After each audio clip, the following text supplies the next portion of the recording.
Again, sir.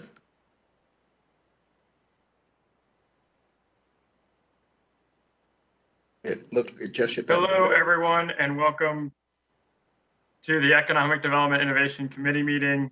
We've got two items on our agenda today.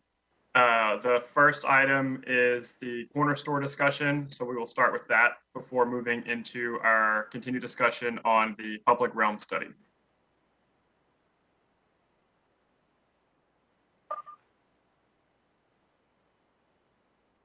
All right, there we go.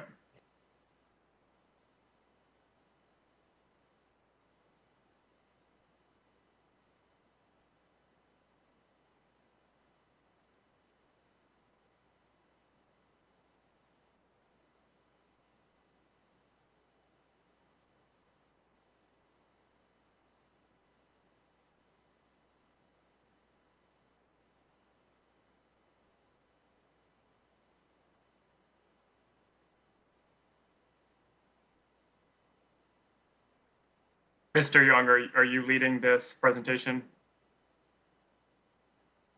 You're muted if you are.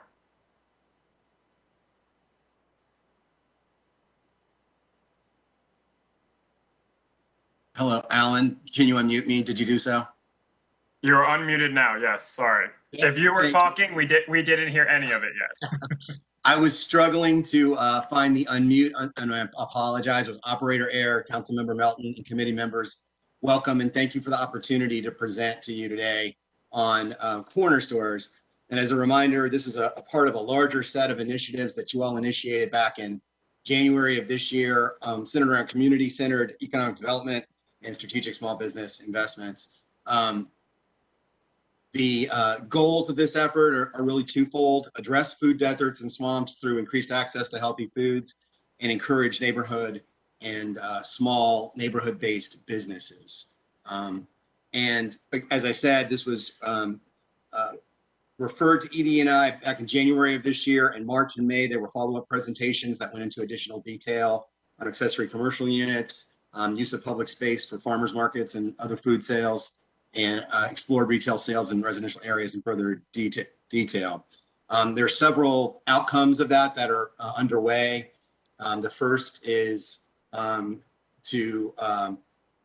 next month bring you an analysis of impediments to neighborhood scale retail that will include kind of a full range of regulatory and non-regulatory impediments, and will be a companion to the material that we're discussing with you today.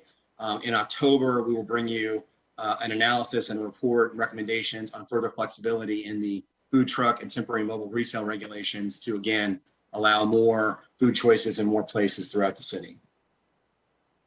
You all also authorized, and we got feedback from you in May, a text change regarding accessory commercial units, and that will be ready to go into the text change portal in October, and then come before you in the winter after Planning Commission action. Based on your direction today, there may be some modifications to that to see if we want to consolidate those or have those be separate initiatives. And then the pilot program to have more farmers market and food available in public parks will be kicking off this fall, and you can hear more about that in the near future from our colleagues in Parks and Recreation. So as we've discussed before, there are opportunities and challenges with having corner stores or other neighborhood scale retail.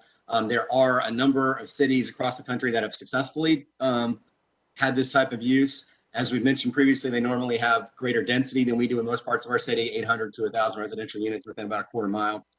But there's lots of success when people who are in communities that have these tend to love them and really appreciate them and rely on them.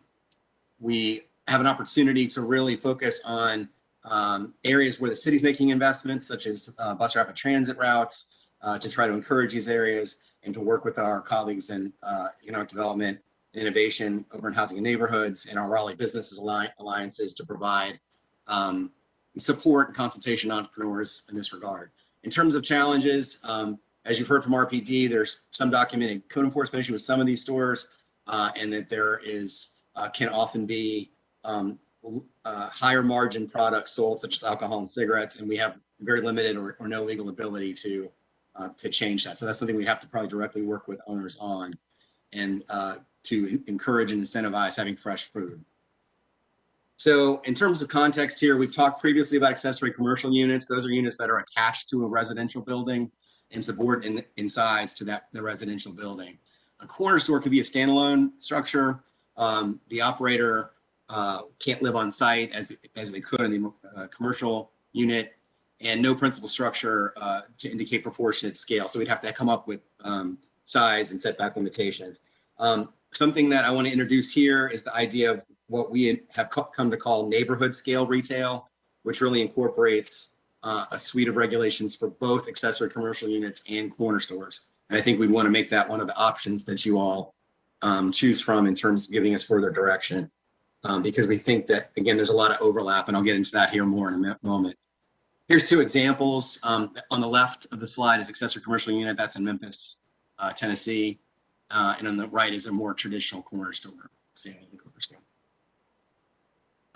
So as you heard about in May, and you all authorized that we're ready to bring forward in October, we can develop standalone, if you will, accessory commercial unit or ACU regulations. Which based on our drafting and based on your feedback, those would be required to be attached and supported in size to a principal building, match the materials or style of the principal structure, and require a resident operator if legally permissible to do so. As I alluded to a few moments ago, there's a lot of overlap between the types of issues that we would need to regulate, and we would certainly want to get your feedback on any of these many areas of consideration on the slide here. Those overlap between ACUs and corner stores, right? They will have to be addressed for both. And again, we can potentially offer a comprehensive set of neighborhood scale retail regulations, or we could have separate regulations for ACUs and corner stores. So we would certainly want your feedback today or in the near future on how we would define corner stores and differentiate them from other types of retail. Would we want to allow only retail, or could there be services and other businesses? Which districts, where on the street or block would they be allowed? And how, as I said earlier, do they overlap with accessory commercial uses? So we want your feedback on that, and we certainly have some ideas we can share with you, which I'll start doing now. So in terms of defining corner stores, we think that the differentiator there is that it's freestanding. We probably would want to keep the size limited to something that's in scale with the adjacent neighborhood, but potentially allow vertical mixed use, so someone could potentially have an operator on site. Do we want to have it only on corners or throughout the block? And then again, what range of uses do we want to allow? Many of our peer cities are in a lot of different places on this. There are a half dozen or so peer cities that limit it to retail only. There are others that have a more extensive range of uses. And so that's something we'd want some feedback from you all on. We'd want to know whether we would need to decide whether there would be corner of two public streets only. I think we would recommend that rather than private streets or apartments or townhouse developments. But that's something we can take your direction on as well. And then do we want to have a separation requirement between these types of uses? So this is a graphic that's just for your reference, and it's very rough in 3 different districts that are the most typical typology that don't currently allow corner stores. As we mentioned earlier, corner stores are allowed in the mixed use districts, but in R4, R6, R10, they're currently excluded. So you can see that these are 3 example developments that are real in Raleigh. Our best evaluation is that there would be a maximum of between a quarter and a half-mile walk, which I think is very feasible for households in these different districts. R4 is lower density. There'd be about 140 houses in that walk zone. R10, about 460 houses. So again, that's just for context and for you to help inform your feedback and deliberations. And then this is the number of intersections that exist in these different zoning districts. So again, usually more R10 is slightly denser with fewer intersections. R4 is lower density with more intersections. So in terms of options for action, I'd be happy to take any questions. I think we want to get some feedback on the items I mentioned earlier in terms of content here. if you want to initiate something, certainly one action here is no further action. We would proceed with the ACU text amendment. We would want to know if you do want to proceed, whether it would be corner store only versus some kind of a consolidated ACU corner store provision, again, that we're calling neighborhood scale resale. And if that's the case, would you want to modify your previous authorization for the text amendment to include corner stores, or again, have those be separate? So with that, I'll be happy to take any questions or comments you have. Can you all pull the presentation screen down? Yes, I'll do my best to do that, and Alan can help me if I can't figure it out. And this is for Mr. Raleigh. Just to start, do we have anybody who has signed up to speak from the public about this issue? We got 3 people signed up, but none are in attendance. Okay. All right, we'll go to council questions once I can see everyone. There you go. Thank you. My apologies for the delay. That's okay. Does anybody have any questions or comments? I have some, but I'm happy to go last. Councilmember Knight, go ahead. Thank you, Mr. Chair. Let's see. Mr. Young, a couple of questions. One is back at the, let's see if I can figure out what page we're on here. Oh, man. Let's see. Hang on. I'm sorry. Okay. Opportunities versus challenges. What are your challenges based on? I mean, it looks, is that data based or is it anecdotal? Talking to other cities that have these, what are you basing, you know, obviously the challenges are negative things. And some of this, I think, it seems to me might be perception from the past, but anyway, give me a little bit more insight into how you came up with those challenges. Sure. Thank you, Councilmember Knight. That's a very good question and very fair. I think in terms of known complaints or concerns, we did have a report, as you may recall, from Raleigh Police that talked about the number of incidents that had occurred at some of these corner stores in the past. I want to be crystal clear that that's not dictating the future conditions that maybe occur if this proliferates and becomes more frequent. But we did want to make sure we acknowledge the police's research on the number of calls that they had and the concerns that they had raised at previous meetings. So that's where that part came from. In terms of the concern about the products that were for sale, again, that was based on interviews and some focus groups with some of our peers, and again, also consistent with the RPD experience, that a lot of these stores, because they are drawing from a smaller area, in order to be viable, have to sell higher profit margin items, and that usually includes things like alcohol and cigarettes. And based on our consultations with our attorneys, and Mr. Poole is on the line here, we can't restrict or limit that. That doesn't mean it's not possible that we could. There are some emerging models. Amazon is working with folks to where it's allowed to sell groceries at a small scale, for example, in neighborhoods. And so there are some emerging models that may change that dynamic. But we did feel it was important to recognize and reflect some of the practices that our peers make. Okay, thank you. Second question, the page on ACU versus corner store. Why do corner stores have to be standalone structures? Why can't they be part of a commercial development, like a center that's along a road or at the corner of an intersection, and just be one of the commercial building outlets in that building?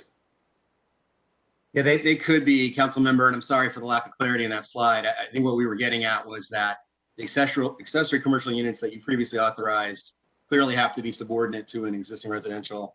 Corner stores could be either standalone or integrated into a larger development. I guess part of what we wanted your feedback from is in the lower density residential districts like R4, R6, and R10, do we want to allow them to be vertically integrated, to have apartments or other retail on them? Certainly we can consider that, and we can push that. I think what we contemplated was that they could potentially be standalone, not that they would have to be standalone. Okay, because it seems to me, in terms of, you talked about vertically integrated. I think, at least from my point of view, the less one story of anything we have anymore is a good thing. And so if it's part of the edge of a commercial 2-3 story building or the edge of a apartment, and that gets into the ACUs, I guess, if it was attached to an apartment unit or apartment or a condo or a town, that it's part of, it's on the edge of that. And I think that's what we're trying to get at too. So it's not just sort of the traditional, it's in different places that it hasn't been before.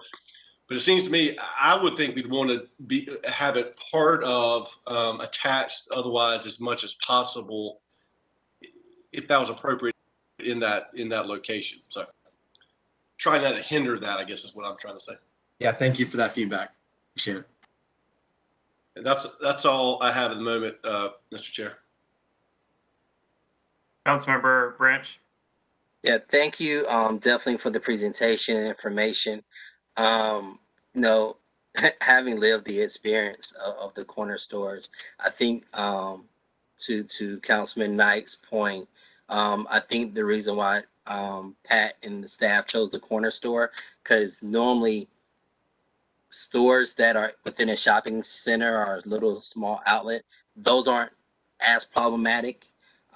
There's another issue we're starting to have with some of those now, but as with their products and not their location. So, my main thing here is I think the ultimate goal of this entire conversation is to find a way to get fresh food and fresh vegetables and things that can uplift the community closer to the community and to the people. And I don't know if this is the vehicle and without other programming around it, as far as some type of incentives and things to help those entities deliver those products. So I'm open. I'm not closed on the idea. I just want to make sure that we don't reopen Pandora's box. And I say that because I know just recently, as of this year, the city partnered with a nonprofit in the repurpose of a corner store. So those are my thoughts. Mayor, do you have anything? I just want to say thank you for the work you've done on this. I know it's been in committee since January, and we have sort of knocked off pieces of this project, which is really to put goods and services closer to people where they are.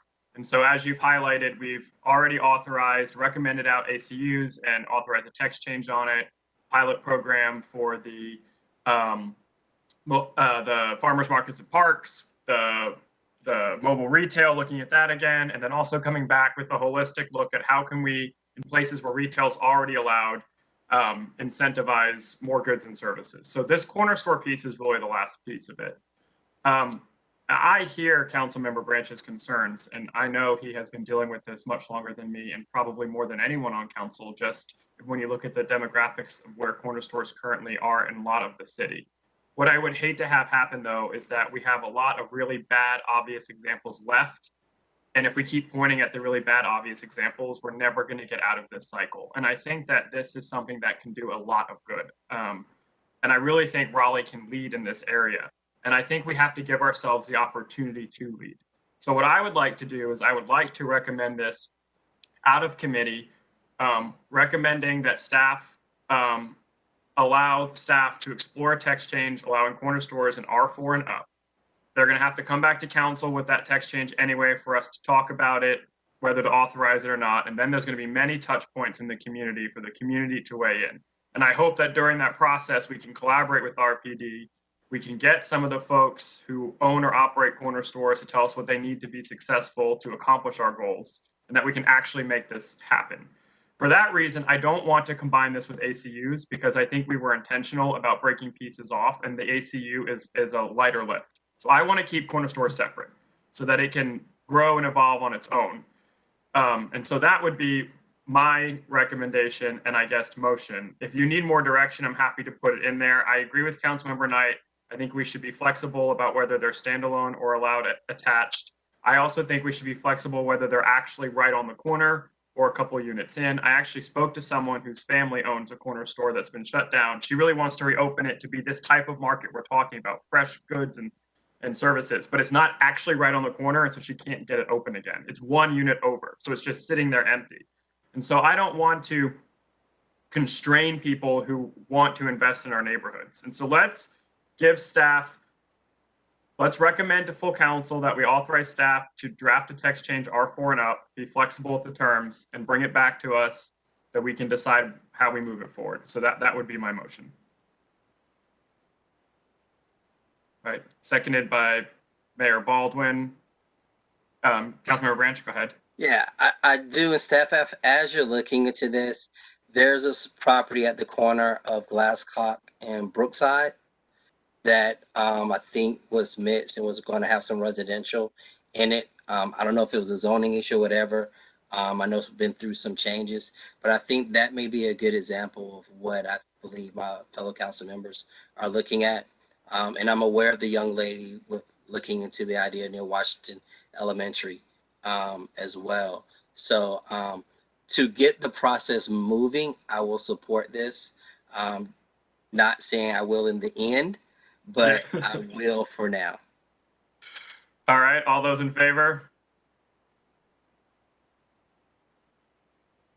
All right, that's 4-0. And Councilmember Knight, you have a comment as well? Yes, please. Thank you. And I appreciate all the work that's gone into this so far by everybody, everybody's comments and questions. Mr. Young, it seems to me it would be easy to put together just a map of the city and show where corner stores are already allowed zoning wise, and then show the R4, 6, and 10. I think that'd be interesting to see it at a high level. Where would the new areas be that it would be allowed in under 4, 6, and 10? I think would be easy enough to put together. If you could share that with us once y'all got it put together, that'd be awesome. Certainly, council member, that'll be really easy to do, and we'll share that in a weekly report if that's all right with you all. That'd be great. I also just very quickly want to thank Brittany Waddell, Justin Rometta, and John Anagnost of our staff who led the preparation of this material. And thanks, Chair and members of the committee for the direction and feedback. Councilmember Branch. On that, could you also find where old ones used to exist? Because I think having that in relations to will also help us in forming the final policy.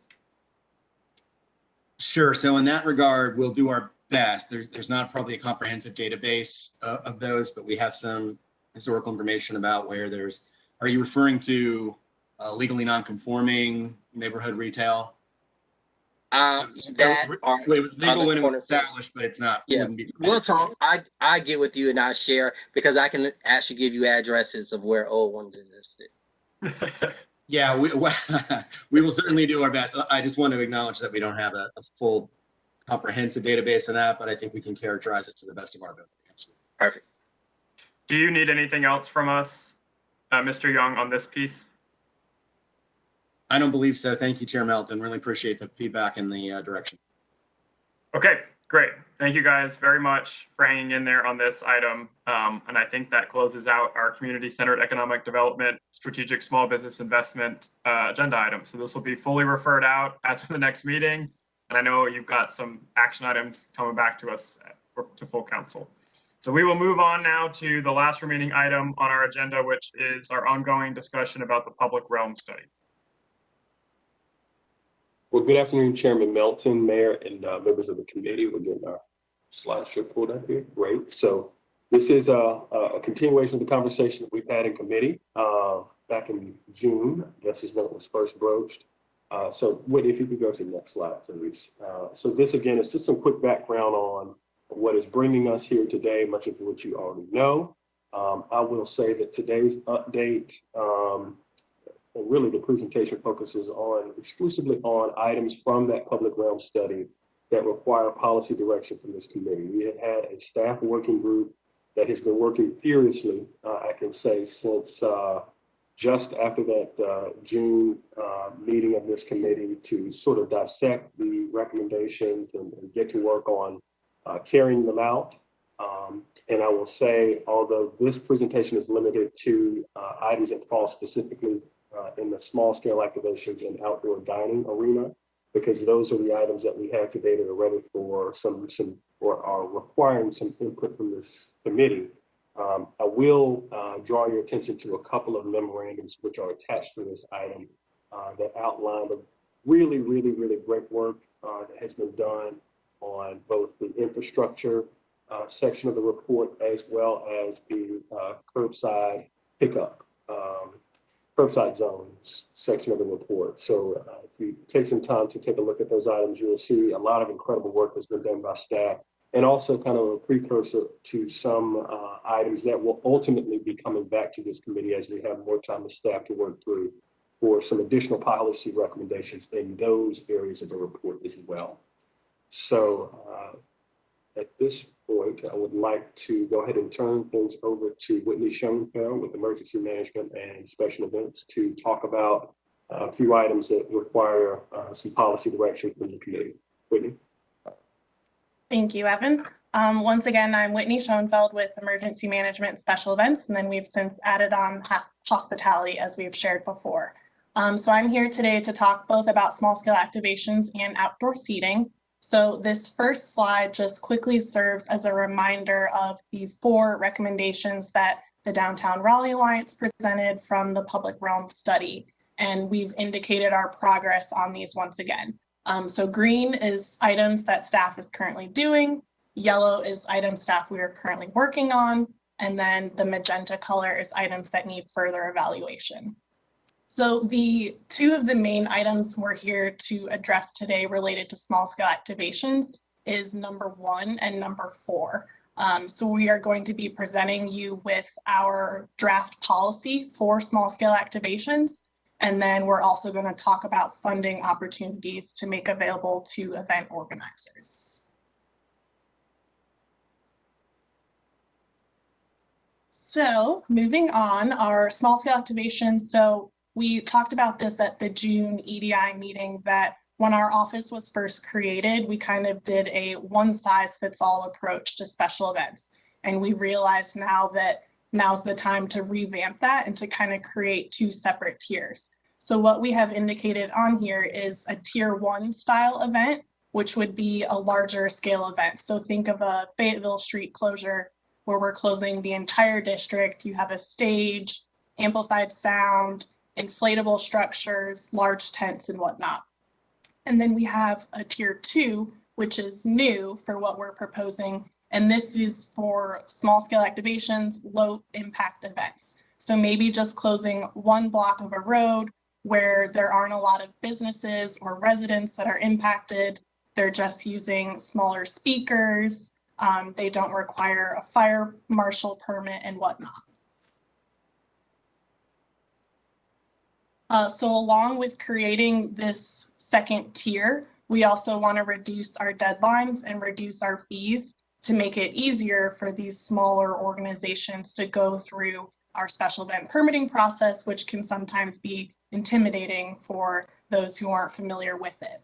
So we've labeled here what our current deadline is for general events. And when we say general events, these are our stationary festivals.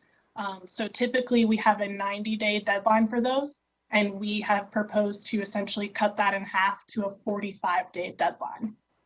I will also share that we have a 30-day deadline for neighborhood block parties, and we feel that there is still a greater level of coordination for some small scale events. So that's why we didn't drop it all the way down to the DRA's initial recommendation of 30 days, but we kind of met in the middle there. And then for our fees, which I'll show you on a separate slide, we've reduced those greatly. And I'll also say that staff from our office has met with the DRA to review all of this with them. We've taken their feedback into consideration. And while we are presenting this specific proposal to you all today, and we feel confident to move forward with it, there's always the time to evaluate it further down the road and change and tweak anything that may need to be. So this is our slide showing the current fees. So I know that this came up at the previous meeting. What are our existing fees for a lot of these downtown plazas specifically? And then we've also indicated our application and permit fees. So again, tier 1 for the top chart, tier 1 is going to be our normal larger scale special events. So currently that is a $100 application fee and a $250 permit fee. And you can see how we have significantly reduced those for our newly proposed tier 2 events. Then the bottom chart shows all of the different plazas where our office permits events. And again, you can see the significant reduction in fees. So it's 50% to 75% in some places. And for the plazas, we've really reduced those because we want to incentivize the use of off-street plazas for events. So we're not closing roads that, again, are impacting businesses, residences, places of learning, and whatnot. So for our next steps, probably one of the most exciting pieces of this is, again, presenting funding opportunities for our event organizers. So we have been working quickly, staff from our office and budget and management services, to figure out what to do with the American Rescue Plan funds that the city will be granted and how we can make those available to our event organizers. Exciting news, we hope that we will be able to announce this and make it available by the end of this month. So again, they've been working quickly through all the different requirements that the federal government has for how this money can be used and what it can't be used for. And we are going to make that funding available to events of all scales, so not just small scale events, though we do want an emphasis on those smaller nonprofit organizations, but we want to make sure that it's available to all of our events because we know that the past year and a half has been a struggle for all events, not just small events. Another next step item is to create a resource for our event organizers to view site plans of previous events. So if we do have a brand new event organizer, they have something to reference to know what good and bad elements to include on a site map, and they have more guidance to be successful. So the action we would ask for all of you is, first of all, your input on our proposed fees. And if you are in agreement, we would ask that you let us know if you want to approve that by way of a committee report out to the rest of council, or if you would like a report of the city manager. So with that, I will open it up for questions on small scale activations before moving into outdoor seating. Okay, I can't see anyone, but why don't I just go with Councilmember Knight? Do you have any questions or comments? Oh, here we go. I was just gonna go down the list. Anybody have any questions or comments? Let's start with Mayor Baldwin. Thank you. Couple of things. So first off, the small scale events, 45 days versus 30 days. I've talked to some folks who are event planners, and usually these spontaneous things that we want to encourage are done quickly, whatnot. I think the 45 days puts a damper on that. And that's based on feedback that I've gotten from the promotional types of organizers and the entrepreneurs. So I have an issue with the 45 days versus 30 days. The second question I have also comes from people in the community. So they pay a fee, and then with COVID, if it's canceled, how do we refund their money? Yeah, so I'll take that question first. We've always worked with event organizers to find alternate dates if they had to cancel for weather in the past and whatnot. So we do work through revenue services to refund people for any event fees. So whether that be a fire permit fee, parking encumbrance fee, we always work to either refund them or reschedule if they're open to doing that. How long does it take to refund? I'm thinking particularly these are smaller events, and sometimes refunding somebody $500, if it takes X amount of time, it really impacts their ability to do other things. So I'm curious what the time frame is for a refund. Sure. That's a great question. I do not have that answer, but I can certainly follow up with finance to let you know of that answer. Okay. The third thing I have a question about relates to our discussion last time. One of the things we discussed was potentially having DRA run some of these smaller events through them. What has happened with that discussion? Because now it seems like it's shifting back to the city. And one of the reasons why we said, hey, let's look at DRA being the agent, I guess, if you will. Why isn't that the case? So we're kind of doing a mix of both. So I know at I believe it was one of the June City Council meetings, you all allocated $200,000 for special events funding to make available to event organizers. So of that 200,000, 40,000 of that is being given to the DRA to do their own downtown programming. And then the remaining 160,000 we will make available to event organizers who want to host events that our office would permit all throughout the city. I don't know if Bill can shed any more light as to why we are going to manage that versus the DRA, because I know that was an initial conversation. I don't want to necessarily put him on the spot.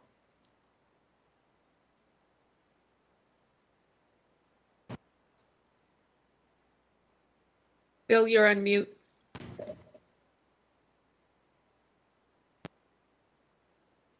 Am I still on mute? No. Okay. So on the, so the $40,000 is being deployed for downtown activations, including Jazz in the Square, which starts Thursday. We are bringing back the More Square movie series. That'll be this fall as well. That'll be for Illuminate, which is our light art installation, and Noon Tunes, which was successful promotion on City Plaza. So all of those things are being deployed using those funds, maybe forgetting another activation as well in there.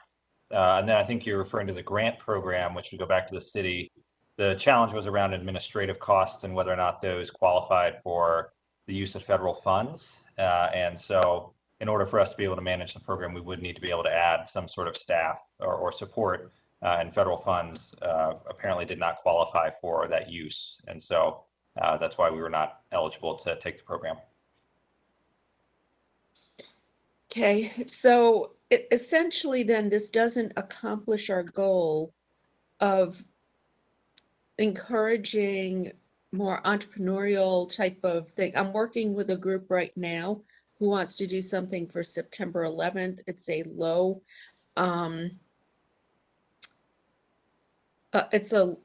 low attendance, like fewer than 100 people event, and they are African American, would represent an entire different type of music culture than we've seen here. And just being able to go through the process, like, so there's two issues here. One, they don't know the process, whereas DRA does. And second, bureaucracy holds things up. So I have real concerns about how we're heading with this. And then the other thing I had a question about, I really wanted to hear you define high impact streets. What does that mean? Yeah, so I will touch on the DRA assisting first, and not to speak for Bill and his staff, but they have been really great at working with events who do want to move through our process relatively quickly. So I would hope that they would still be willing to do that, depending on their workload and whatnot. And then back to your initial question about the 30-day deadline, I think we're certainly open to going with the 30 days. We just want to make sure that event organizers and staff have enough time to get off-duty RPD contracts if they need it, or an alcohol permit. So that's kind of why we initially went with the 45 days, but we're happy to bump that down to 30 days. And then remind me of your very last question. Well, it just has to deal with, going through the bureaucracy. I mean, if we're trying to encourage more spontaneous events from groups that have never done events who are, trying to do things, I don't know, I think we're setting up barriers instead of making it easier. So I would say that our office certainly strives to move people quickly through things, as long as the applicant has all the resources ready to go. So I would hope that we would not be that holdup for event organizers. I try to pride ourselves on that. Okay, so this is just very different from what we discussed originally and what we were trying to encourage. So I have concerns about that. And then my other question was please define high impact streets. Yes. So this is really going to have to be on a case-by-case basis. Obviously, we don't want to close major thoroughfares, especially north-south thoroughfares downtown in particular. So Dawson, McDowell, Salisbury, Wilmington, those streets that we don't typically close. We're thinking more of like a one block closure or using an off-street downtown plaza where you're not impacting so many apartments or condos or businesses that would be impacted by the street closures.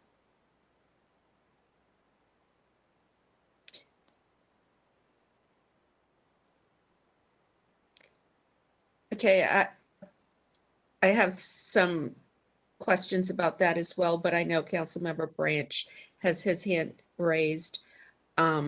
Like I said, I have some concerns about the direction we're heading. Okay, Councilmember Branch.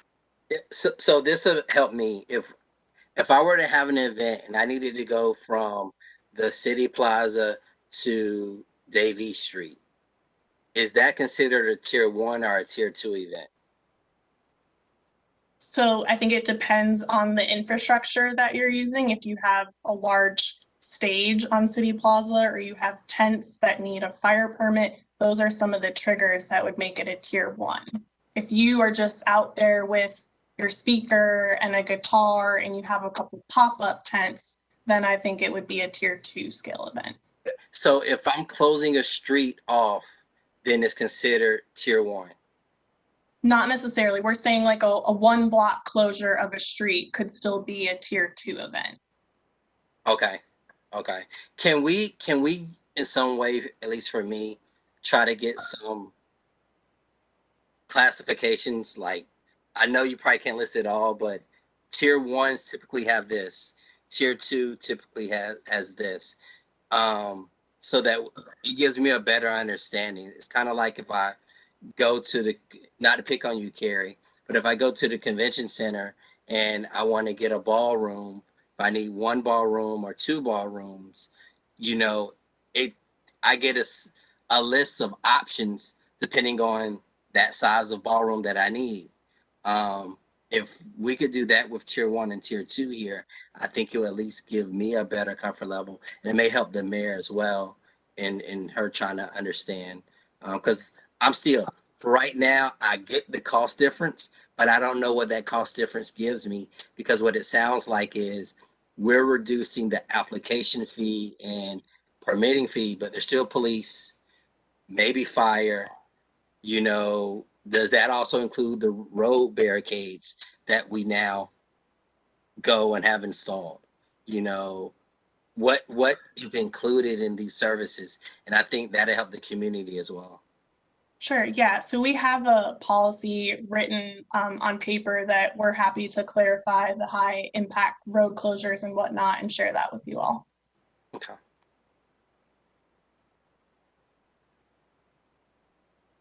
Councilmember Knight, I was waiting for your hand to go up. Go ahead. You knew you wouldn't be able to get away without me asking questions. This first one may be for Ms. Schoenfeld, and then for probably for Assistant Manager Raleigh. It seems to me, less than 500 people is still a lot of people. And again, it may seem, more bureaucratic, but it seems to me we need to be a little bit finer on our tiers, because to the mayor's point, it seems, and I don't know the percentage of festivals that hold 50 people, 100 people versus 1,000 people, but it seems like we would have something that would be very easy for small, like 100 or less. I mean, 499 people is a lot of people. That's a big event. I don't know how many events we have downtown that have that many people pre-COVID even. So I think the where you're cutting it could be looked at, and maybe even have a third tier to make it even easier if you're 250 or less or 100 and less. Something to think about, because I just don't know what that's a big range of number of attendees, I think. So this is more a bigger, larger picture, maybe for Assistant Manager Raleigh. This is called the public realm, and this is to help me remember, isn't this the downtown public realm, or is it truly, I mean, it was done by DRA, I think, right, the initial study. So it's really the downtown public realm study, right, not a public realm study. So you know where I'm going with this, being a counselor of a district that doesn't touch downtown. I just want to make sure we're focused on downtown in all the issues that we're dealing with within this conversation. That's correct, Councilor Bernard. This was a study commissioned by DRA that focused specifically on the downtown area. Having said that, I will say some of these things that come out of the discussion regarding the recommendations can certainly be applied elsewhere, but the specific intent of the conversation is on the downtown area. Okay, and I think that's a great thing to bring up, because again, looking at the city as a whole, there will be a need for small scale activations across the city. We obviously will allow that opportunity to be had across the city, and so I think these issues or these recommendations or solutions you come up with need to be figured out a way to be applied across the city. Because I'm intrigued by that funding, federal stimulus funding is going to be applied to this, which is great. But again, we need to make sure that opportunities that are occurring downtown in terms of public space are also occurring, will be able to happen across the city. Absolutely. And if I may, Chairman Melton, just another note on that point, Councilor Bernard. Whitney spoke to the $200,000 grant, 40 of which has been programmed specifically for DRA and activations in the downtown, but it's our intent with the remainder of those dollars to broaden the pool of folks that are able to access those funds. So there may be small scale organizers that want to be in downtown. It could be anywhere in the city. I think is actually a part of the criteria that we're formulating now, so that remaining 160,000, we could reasonably envision that being spread in other places. So it's not just limited to downtown applications. Take this whole idea and broaden it to the rest of the city as well. Yeah, thank you so much. That's helpful. If I might jump in just to address something too. So for attendance, I think our office would agree that 500 people is a lot for tier 2. That was based on some feedback we had received, but we can certainly look at possibly creating a tier 3 to make that even smaller. And I will just kind of echo what Evan mentioned, that our small scale activations policy, what we're proposing, would be applied citywide. So yes, it originated because of the DRA's downtown public realm study, but what we would do would apply to any event that our office would permit. Mayor Baldwin. Could we go back and could you put the tier 1 and 2 cost up again?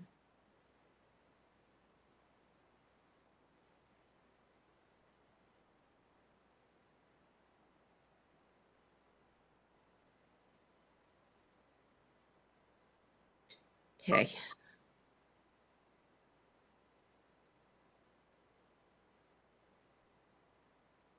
Right. So those are the fees that we charge. There are additional fees. You mentioned fire, police, whatnot. What is the cost of that? So it really depends on their event components.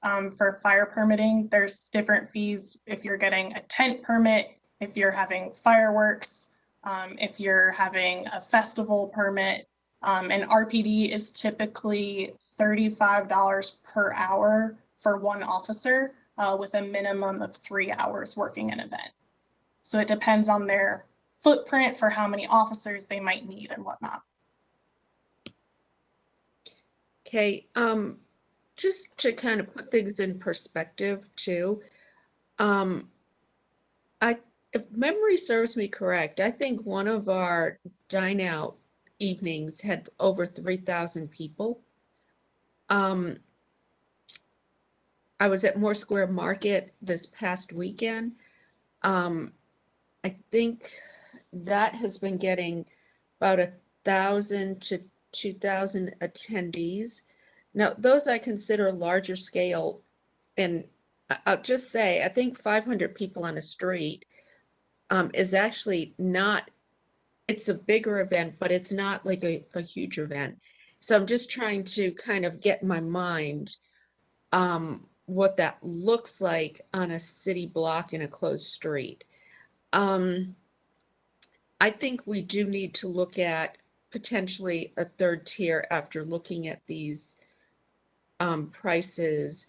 I'd also like an answer to the question about how long it takes to refund permits, because I've been told that taking money out of pocket in COVID has some event organizers concerned because they're like, we can't get our money back quick enough. So I'd like to know that as well. And I still, I think, need more meat around this high impact street. Sure.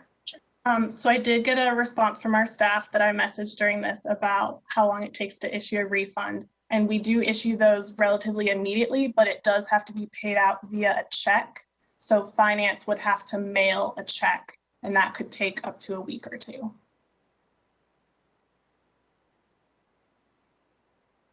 Right, because I was hearing that it often took more than a month.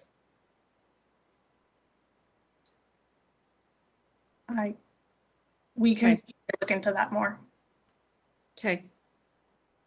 All right.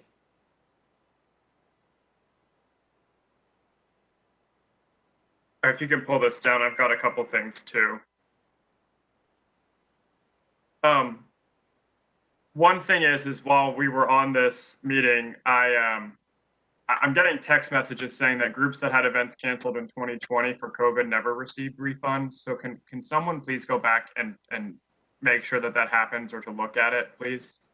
Sure. So what a lot of those events ended up wanting to do was to apply their application fees to a future event.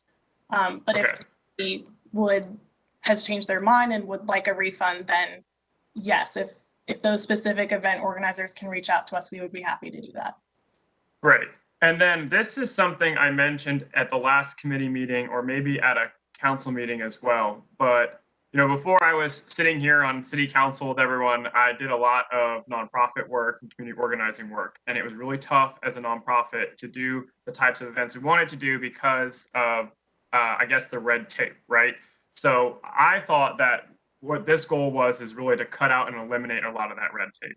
And I feel like maybe we're not really doing that, and we're maybe just making the red tape less thick, if that's a good analogy. And so I really want to push harder to just cut it open. And the other piece of it is something that we're not considering, and I think we talked about this at the last committee meeting, is some groups can't afford to supply their own street closure devices or tables or chairs even. And do we have an opportunity with this emergency rescue funding for the city to supply some of those items? Maybe not for the big events, because the big events will have different resources and a different path forward. But for the little events, can we make tables and chairs or tents or something available through the city that folks can obtain and rent and return? And is that something we can consider in this as well?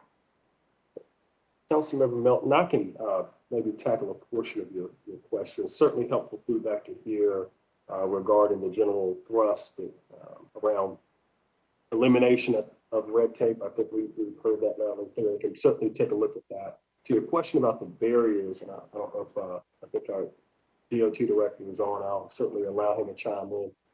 what our thought process was, certainly around the grant program we just mentioned, was for small scale event organizers to take advantage of some of those funds, which are ARPA funds, to, if barricades are something that are required and needed as part of their event, if they have that source of funding that they could use to subsidize that cost. One of the things that we talked about internally as at least a concern, we're happy to go back and take another look at it, was just storage concerns about barricades, deployment concerns from a staff perspective. If we're opening up to a broader number, it could, be a pretty significant demand that would necessitate some additional positions. So there were a lot of other sort of ripple effects that we noted as we considered the idea of stockpiling essentially these barricades and deploying them as needed. We're certainly, at the direction of the committee, happy to go back and look. I just wanted to just note that as something we had kind of begun to explore and realized pretty early on that it was there was some complexity to it. So certainly happy to take direction from the committee on that particular point as well. So I'm trying to figure out where we go from here on this piece, the small scale activations. I think it's important that we get it right. Councilmember Mayor. Branch.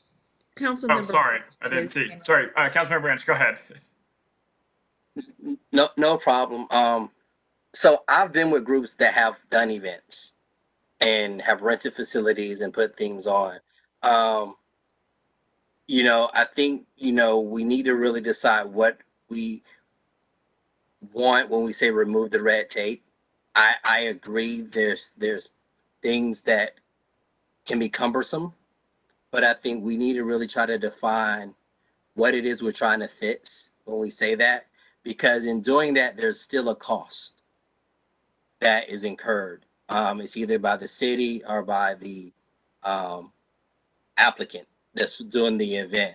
So I think as a council, we would be doing a disservice to the people we're trying to help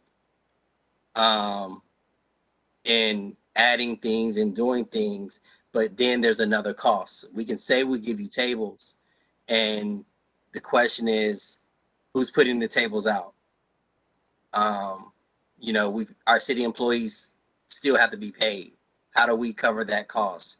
So I like the idea and I like the concept. I think we just need to look at that holistically, because like I said, I've been on both sides of this. So I understand from the burden of putting things on and incurring those costs, and also the burden of trying to make sure that we properly address any issues we have from the city. And yes, we have the CARES fund, but what policy we put in place, we got to think 10 years from now, what's the impact? At least I do, what's the impact? So for me, I just need more information and more conversation. And I just wanted to share that.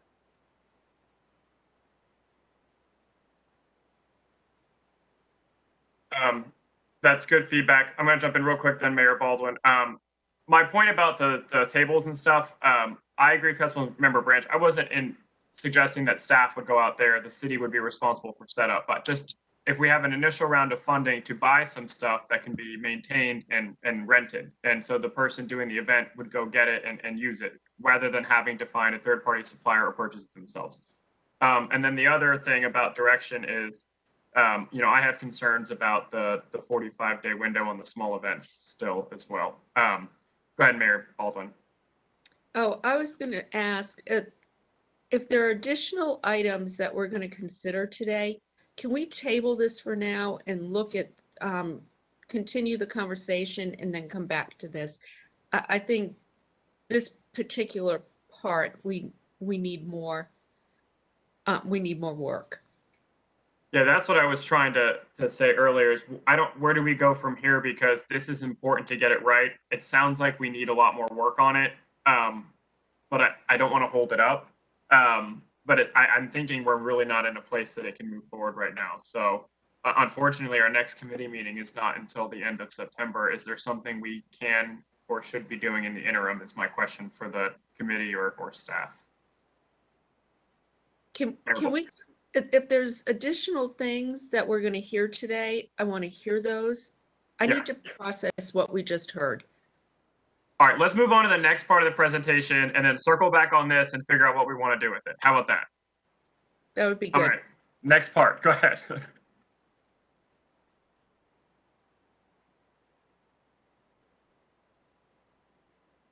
All right, so our next topic is outdoor seating. So again, this is just a reminder of the DRA's initial recommendations from the public realm study. And once again, we've kind of highlighted our progress on each of these. I did cross off the 2 to 3 year pilot permit because again, our goal is to have something up and running much sooner than 2 to 3 years from now. We want to do something when the current easing of outdoor seating restrictions ends on October 31st of this year. All right, so what we would like to do as a reminder, these used to be called parklets. Parklets is again kind of what Deco has outside of their business, where a parklet is open to the public and they can kind of come and use it as a park. What we are calling, what a lot of our businesses have done, is a streetery now. So a streetery is for the business's private use during their hours of operation, and then potentially leaving that space available to the public when the business is closed, and it becomes like an extension of the sidewalk, or it becomes that parklet again.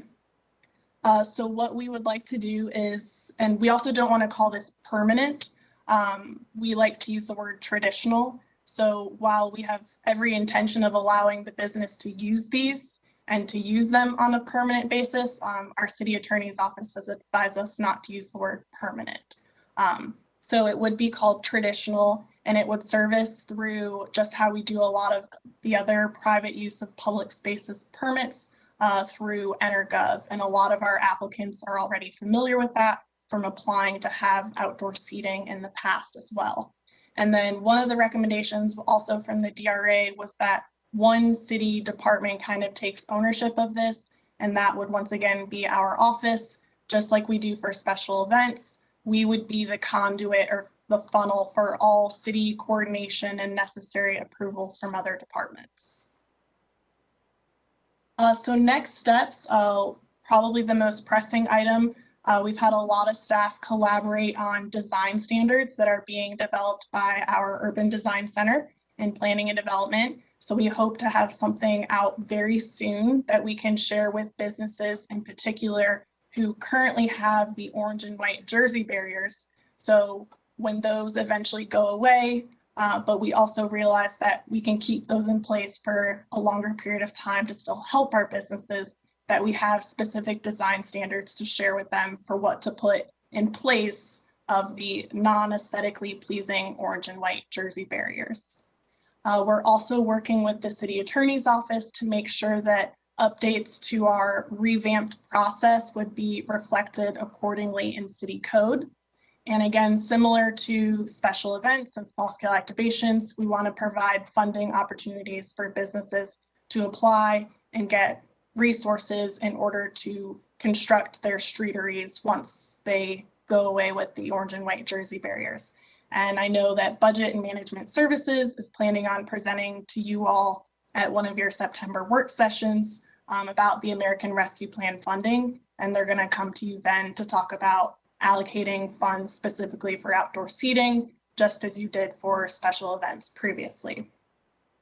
We've also been working with staff in transportation, real estate, and planning and development to figure out what a fee looks like moving forward.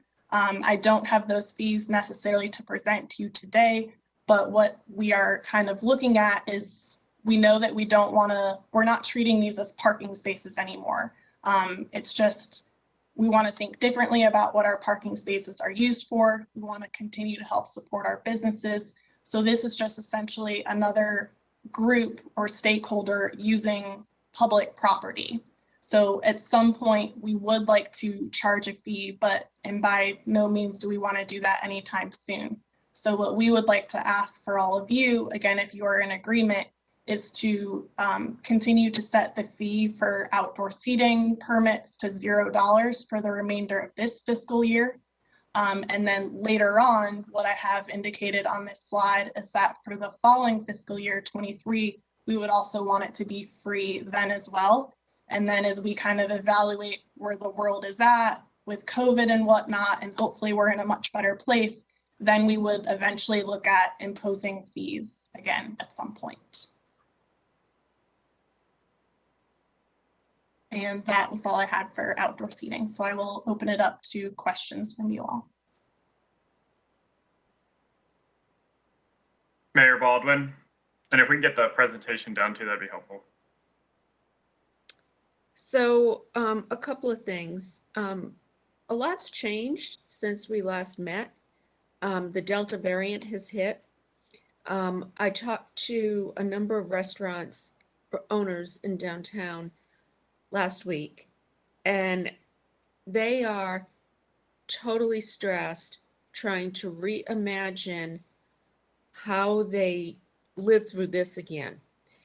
And the question is, what happens if there's a shutdown, blah, blah, blah. Well, there's a lot of what ifs we don't know the answers to. But I think we need to really look at this as not just something that gets people through 2022. Some of these restaurants owe nine months of back rent. I mean, others owe 6. This isn't something that is just going to happen. Boom. We all know the margins in restaurants are really tight. I think we need to be thinking about this in a longer term recovery, as opposed to this is something that's just going to happen through 2022. So that's my first bit of feedback. The second question I have is, where are we on the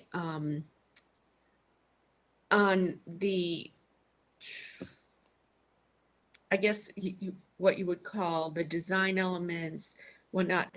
I think if we are going to roll out this process, I keep wanting to call it parklet, but I'll try to use streetery.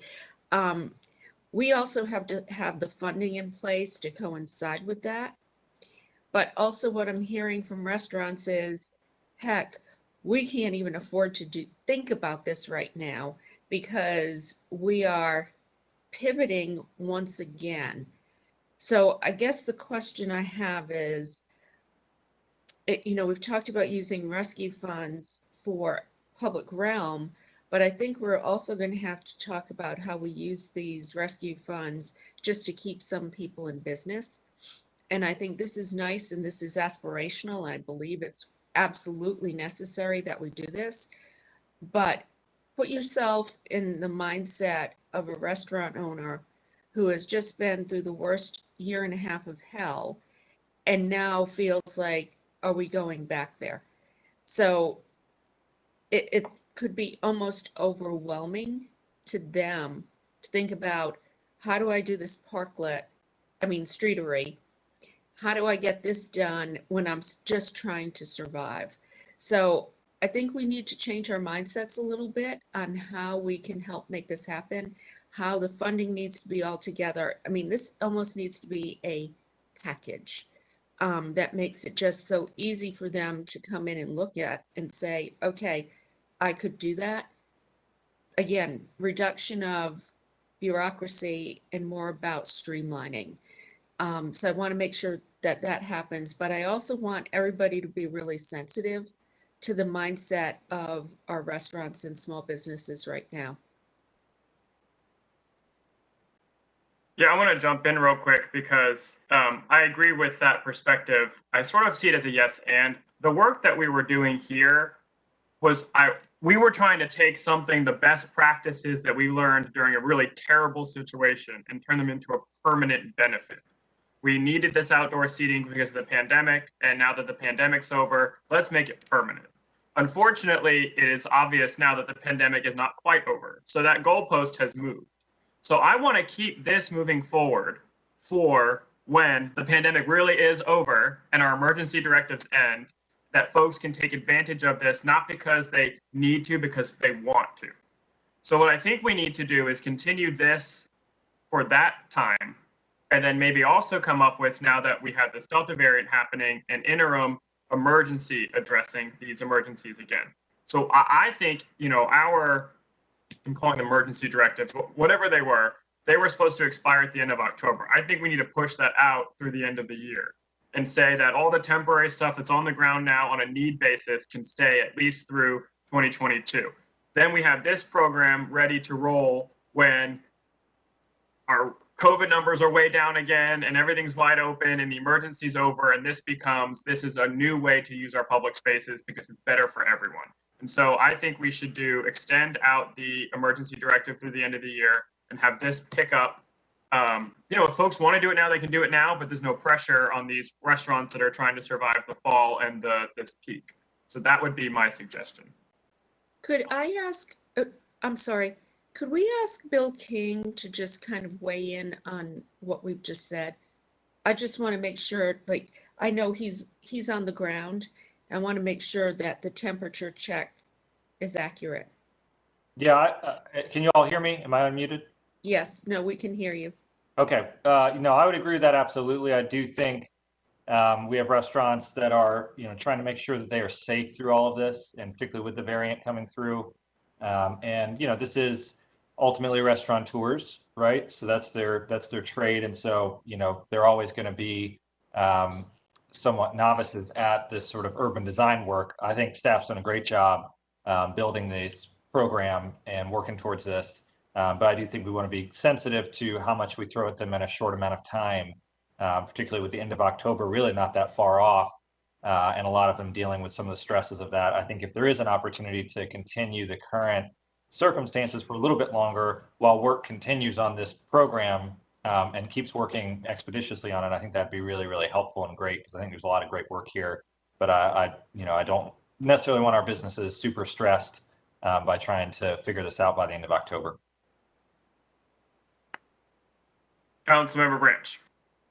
Yes, and do we have a list of unintended impacts that have been or that we still need to address as far as residents and other, sidewalks or anything in the downtown area? Because this is all downtown what we're talking about. So I just want to know if there's a list of any items that may be open. I mean, I know I've received some calls from some neighbors with concerns about a particular parklet that I've already passed on to staff, and Bill, I think we've talked about it as well. But I just want to know if there's anything else out there that needs to be addressed as we continue to move forward through this that can help us come this time next year if we decide where we want to go with this. I don't believe there's any outstanding items. I know I've responded to a few resident concerns voiced about a particular streetery, and our staff are out on the weekends and observing, and we know the sidewalk is wide enough in that instance. And I haven't heard back from those residents since I responded. So from that, I don't believe we have any other outstanding ones, or at least they haven't made their way to our office. Okay, thank you.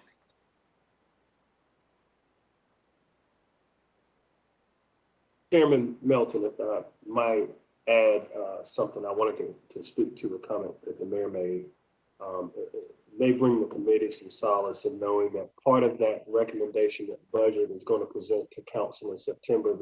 The hope in it is that we'll have some small business assistance that we will be presenting as a part of that, that will address, I think, some of the concerns I know you specifically voiced, Mayor, around making sure that we can provide the assistance that's needed to small businesses in downtown and other places too that may be struggling to just keep their doors open. So that's something that we've taken under advisement and hope to be bringing back to full council here very shortly.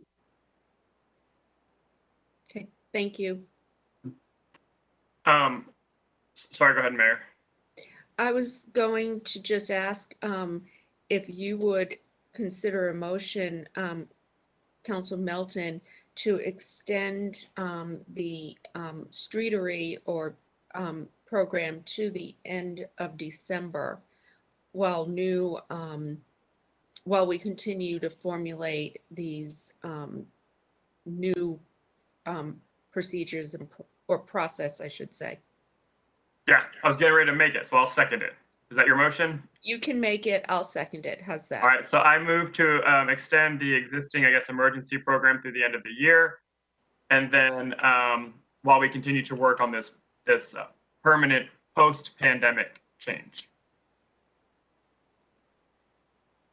Seconded by Mayor Baldwin. Do we have a question, Councilmember Knight? Is that what your hand is? All right, Councilmember Branch, go ahead. So I'm going to support it. My only question is, when we first did this, was there a vote? Because you set precedents when you start voting and people expect a vote every time. Because I think, Mayor, you can extend that with the stroke of your penmanship. I think we voted to extend it through October. Okay. But That's why I'm asking. Yeah, For clarity. that was I believe that was the full council, but Brandon, yeah, Okay. that was not part of the emergency order. Okay. I just want to be sure. Okay.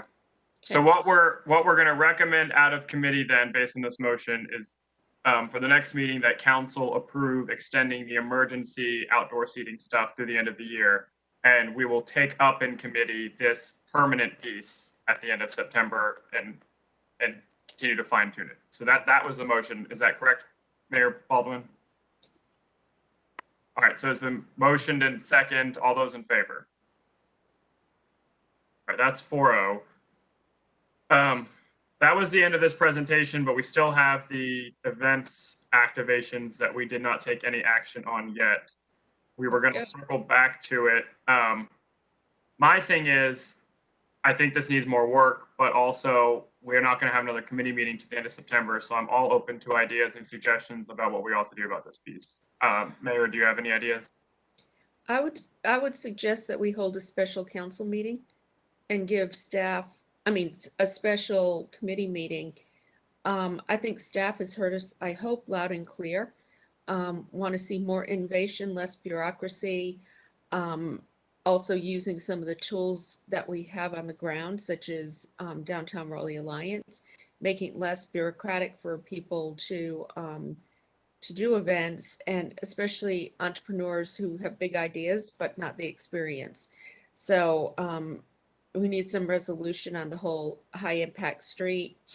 And so that would be my suggestion, is perhaps we hold a special committee meeting, maybe to discuss this, because we want these events to happen.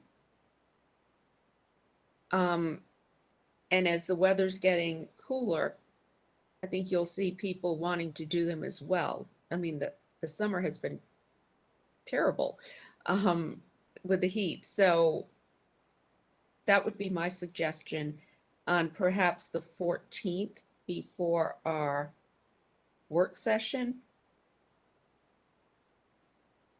We ask staff to come back together with to revise this with some new ideas. Yeah, and that would that's 3 weeks. And then that would also allow us to advance it at the council meeting on the 21st, if we're able to get a recommendation out on the 14th. Because Councilmember Branch, I know you had your hand up before the mayor. Yeah, go ahead. Yeah, so we approved this on the 21st, say, of September. How long does it take staff? I guess my question is, from a time of approval, what's the turnaround time for policies to be implemented?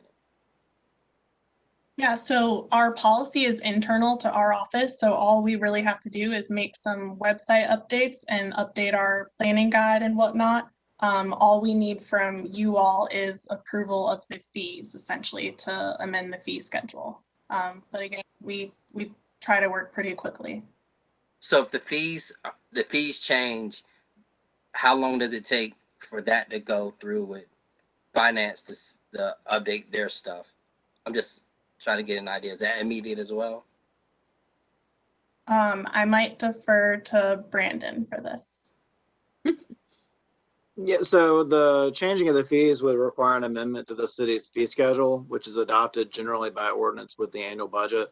And it would just be a matter of putting it on a council agenda. There's no public hearing requirement. It would just be one shot in front of the council and would go into effect at whatever date you set. Okay, so if we approve this on the 21st, then it will come back to us at the first meeting in October to update the fee schedule. Or will we do it at the same meeting? If we held a special committee meeting on the 14th, Right? then it would come to our full council meeting on the 21st, which Correct. and we can approve it then. Okay, so, okay. Because I know the fee part is normally doing consent, but we can just put it all in our EDI part. Okay. Chair, may I add one thing? Go ahead. So speaking of the fees, one of the recommendations on the last slide was to amend the fee schedule to set the fee for outdoor dining permits to $0 for this fiscal year. The recommendation and the motion that came out, would you like to include in that the ordinance that'll extend the emergency authorizations? Would you like to go ahead and include setting that fee at $0? I think that was one item that was no longer under discussion. Yeah, so moved. Yeah. So what we'll do is we'll prepare an ordinance for adoption coming out of the committee report, and we'll work with the clerk's office on that. That will include setting that fee to $0 as well as extending the emergency authorizations to the end of the calendar year. All right, and thank you. And then on this piece, do we have consensus to, I'll announce on the 7th that we're having a special committee meeting on September 14th, 1:30 virtual before our work session. Does that work for everybody? Or we need to do a different time? Thumbs up, Councilmember Knight. Mayor said hold. Thumbs up, Councilmember Branch. Good thing the city doesn't pay us by the hour. I could do 3 o'clock, but I cannot do 1:30. Can everyone do 3 o'clock on the 14th? Our work session's at 4. All right, so I'll announce that at the table on the 7th. Do we have anything else for today? Mr. Raleigh, Mr. Young, do you have everything you need? Brandon? Chairman, we do. We're good. Appreciate the conversation, and I think we've got pretty clear direction from the committee. Mayor Baldwin? I just had one question I thought might come up today, but didn't. Have we made any progress at looking at that LED screen? I know that we've talked about shading and other opportunities to better use our public realm, but that was a big discussion in previous years. I can't tell you how many requests I got during the World Cup to, open it up, have a big screen event where people could go watch the World Cup, and then it came up during the Hurricanes game as well. That was in the original discussion too. Have we moved that forward at all? Mayor Baldwin, I can respond to that. So we have discussed it at length among staff. Actually, I'm glad you raised it, because one of the things that we were notified and kind of picking apart the actual motion, our budget staff made us aware that the funding that was approved did not incorporate the LED screen. And so it's been, I look back and missed that, but we've been advised that we need to come back to council to have you all authorize, if you want us to expend dollars on an LED screen, to make that clear. So maybe that's something that we could take up also at the September 14th meeting. Aside from that particular point, I will also say that we still have talked about the logistics around the LED screen, setting the funding question aside for a moment. There's still some things to work out. We've continued to have some conversations about it. But one of the big things that I have discovered about the scale of the screens that we're talking about is that the lead time to actually acquire can be quite lengthy, which is something that has come up as we have explored it with Carrie Painter and her staff taking the lead on that. That it's, even if we were to purchase it today, the types of screens that we have been envisioning would actually take quite some time potentially to be received by us. So, we're going to continue to investigate the question, and certainly can revisit this issue of funding amount for that. We're currently in the process of scoping out different screens, projection versus something standalone. I am not admittedly an expert, but we do have staff that does have expertise in that area that is looking into it. Can I make a motion to authorize staff to look at funding for this particular item? Yes, I'm fully support. I want to get moving on this. So yes, I second. Is that your motion? I second it. Yes. All So those in you're just favor? asking to look at options for funding? To authorizing them to look for funding. Yeah. Do we know what that number is? We don't have a specific, what we could do, Councilmember Branch, if it's okay with the committee, we could come back with some options, because as I'm learning a lot about screens as part of this, there's a range of options, types, and funding levels that would be associated with the different options. So what we could do is present to you what we have discovered and learned, and kind of have that conversation. I would maybe recommend that we bring that also as an item potentially to committee on the 14th, some discussion specifically on that topic, and hopefully have some recommendations for you to review at that time. Well, I think what my motion was to authorize you to move forward with looking at this funding and whatnot. And so, and the fact that you said it's going to take us even longer to get this, you know, I'm just looking at the missed opportunities for IBMA, for other types of things that we will be doing during the year. So I'd like to move faster as opposed to move slower.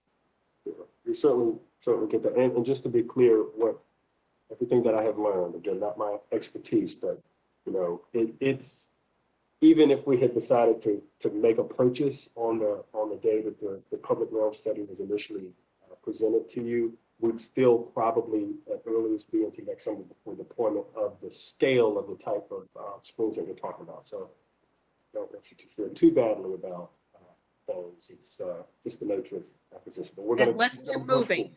Okay. All right, I made a motion and Jonathan seconded it. So, and this is just to authorize you to move forward, looking for funding and coming back with some recommendations. And can I add a friendly amendment? If possible, can you bring this to us on the 14th as well for our special meeting? Absolutely. Yes. All right. So I second You just it. got my support, Jonathan, for the vote, because I was going to vote against it. All right. All those in favor? All right. 4-0. Anything else for today? Go ahead. Thank you, Mr. Chairman and Madam Mayor. We're making sure that this item is coming back to the committee, not to the full council on the 14th. It's coming at your special meeting at 3 o'clock, whatever it's going to be on the 14th. It will go to the full council. It will authorize them to look for funding and options, and then ask that this come back to us on the 14th. When Jonathan The work session on the 14th. Yes. Okay, thank you. I want to make sure that's part of the motion because sometimes it may confuse it to go to the full meeting, but it's to the work session itself. Thank you.